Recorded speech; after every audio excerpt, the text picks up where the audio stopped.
Alright, today we're going to do a quick little video on propane tanks. Just kind of some general information you need to know if you're going to buy one used. When you buy one used, stuff to replace, stuff to fix, general maintenance, things along those lines. The example today is going to be this 500-gallon underground tank that I'm kind of putting together for not propane use. Alright, so I bought this tank at an auction. It's a 500-gallon. It's probably made around 1960. The metal's good and all that. But I bought it online from an auction. The guy that I sent there told me that it had a data plate, and they also told me it was half full of gas. So, paid too much money for it. This is how we'll avoid it for you. Alright, so first thing you're looking at one of these tanks, right around here, or here, somewhere on the top of this tank, there's going to be a plate. They're usually going to be stainless steel or brass, and they're going to be about as big as this rust patch right here. And that's going to have your manufacturer seal number, the year it was made, the size, and all that stuff. The most important thing on these tanks is that that is legible, because most companies will not fill one. Almost no company will fill one if it doesn't have that. So you want to have a data plate. First thing you're going to look at. Next thing we're going to look at is the general condition. Now, what constitutes bad rust? You got to remember these are very thick tanks, but they hold a lot. This right here, you can kind of see it's got some rust and pitting. This right here is probably the deepest on the tank. It's not horrible, but it's not great. For what this tank's going to be used for, not super important, but you don't want to be rusted out. Especially if you're on a ground tank, you want to get up under it and you want to look at this underside. There's almost never paint on these. They settle on the blocks, they sink down, and they get rusty and dirty and corroded. Now, the reason you don't want them to be rusted and pitted is because they'll start leaking gas. Typically, you'll get leaks on these seams first, you'll smell gas around it, and then eventually, if they keep going on and on wrong, they can blow up on you. Propane settles in the winter around 50 psi, and in the summer, 175, 180 is a standard pressure inside these tanks. So you don't want crappy metal. Now, lower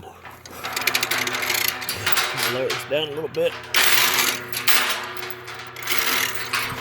Another thing, when you go to buy one of these tanks, this tank right here weighs almost 2,000 pounds.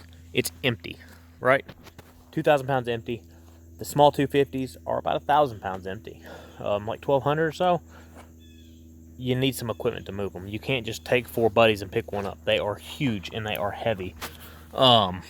So don't think these are light, and don't let them roll on you. They'll roll on you super easily. Alright, so some things we're going to look at. One, this is your blow-off valve. Every tank's going to have it.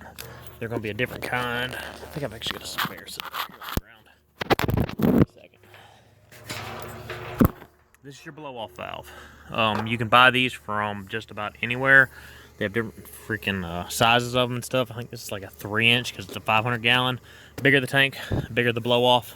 Some of the 1000s will have duals.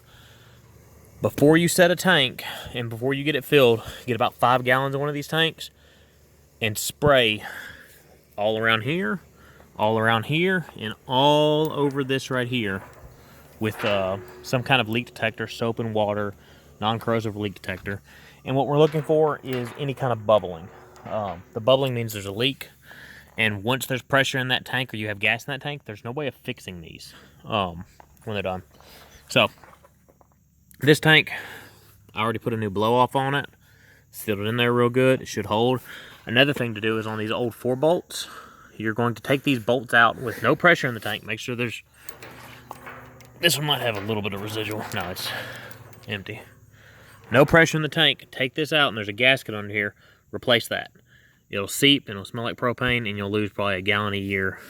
It's like a 10-cent O-ring. Replace that gasket. Check your blow-off. Make sure it's in good shape. This is an old style muscle valve. It's a big heavy pain in the ass. Check this for any kind of leaks. What you want to make sure is that this valve right here, that it doesn't leak when it's all the way open. It's going to leak when it's half full or anything like that.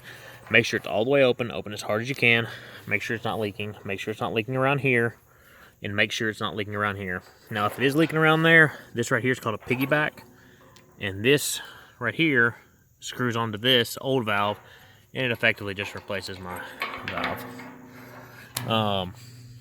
So those are the main things you want to check and keep an eye on. No deep pitting, no leaks around these. Go ahead and replace this O-ring. If the tank's empty, replace it.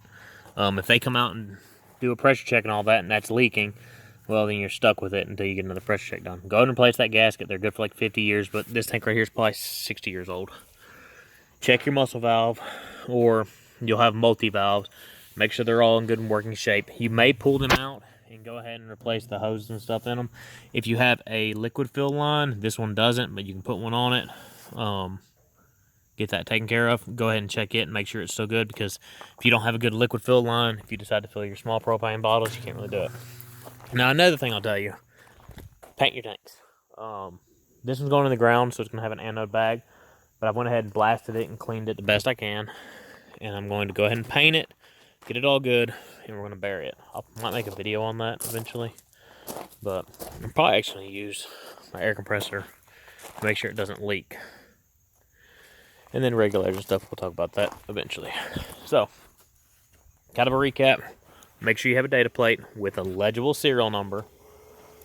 Make sure before you put it in the ground that this is not leaking and this is not leaking, along with checking this valve right here at full open to make sure it's not leaking. This right here you can put a piggyback on and fix. Same thing with the vapor line, which you can actually just cap that vapor line off. Don't have to worry about it. And make sure your liquid fill's good. And then paint your tank, and kind of it. They weigh between 1,000 and 2,000 pounds, depending on the size. Some of the 1,000 gallons weigh like 3 grand. Pay attention to that. So, yeah.